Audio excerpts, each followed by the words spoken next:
You tap a tiny blue link, and instantly you're looking at a web page. But behind that simple action lies a massive hidden digital infrastructure. To understand how this works, we have to look at the anatomy of a standard short link. It's usually made up of uppercase letters, lowercase letters, and numbers. That gives us 62 possible characters for every single slot in the URL. If we use a string of 7 slots, the math scales up incredibly fast. Multiply 62 by itself 7 times, and you get about 3.5 trillion unique combinations. Having an ocean of 3.5 trillion available links is the easy part. The engineering challenge is handing them out to millions of users at the exact same time without bringing the entire system crashing down. The most intuitive way to build this service is to have a server simply generate a 7-character string and then check a central database to see if anyone else has used it yet. Most of the time, this works perfectly.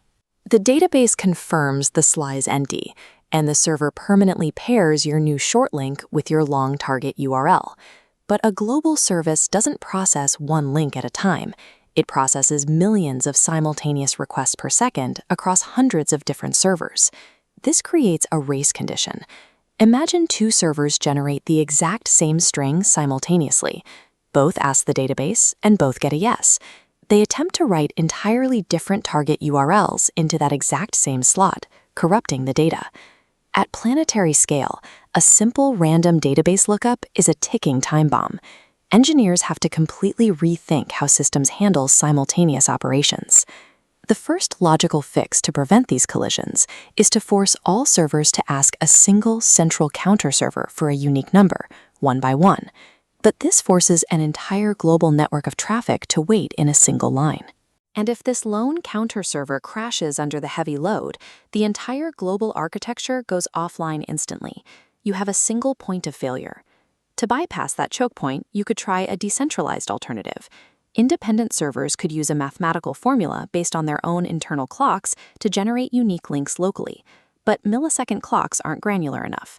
When you are processing tens of thousands of requests every second, multiple requests will hit the exact same server in the exact same millisecond, resulting in duplicate numbers. This is the core paradox of system design. A scalable system requires completely independent servers that can guarantee unique numbers without ever speaking to each other. The solution engineers actually use is called range-based allocation, and it relies on an orchestrator program, often a piece of software like Zookeeper. Instead of handing out numbers one by one, this orchestrator mathematically divides the entire pool of 3.5 trillion combinations into isolated, manageable blocks. Server A is assigned the first block of 1 million combinations, and server B is assigned the second block. Now, these servers can process incoming traffic entirely on their own. They burn through their assigned blocks with absolute mathematical certainty that their numbers will never collide. When a server eventually uses up its million combinations, it simply pings the orchestrator in the background to grab a fresh, unused block. To prevent bad actors from guessing the next link in the sequence, servers will also append a few random, unpredictable bits to the assigned number before finalizing the URL.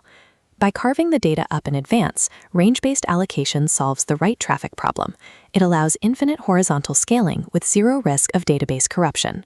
Creating a unique link is a massive hurdle. But reading that link presents an entirely different engineering challenge. Imagine a short URL gets posted by a massive social media account. Suddenly, you have a chaotic traffic spike, with millions of simultaneous clicks worldwide hitting the system at once. To defend against this, the system relies on content delivery networks and distributed caching, pushing copies of the short URL to dozens of peripheral server nodes located across different continents. These geographic edge servers store local copies of the viral link. If you are in London, you get the target URL from a server in London, answering the request in milliseconds without ever querying the main database. The most seamless experiences on the internet are meticulously crafted illusions.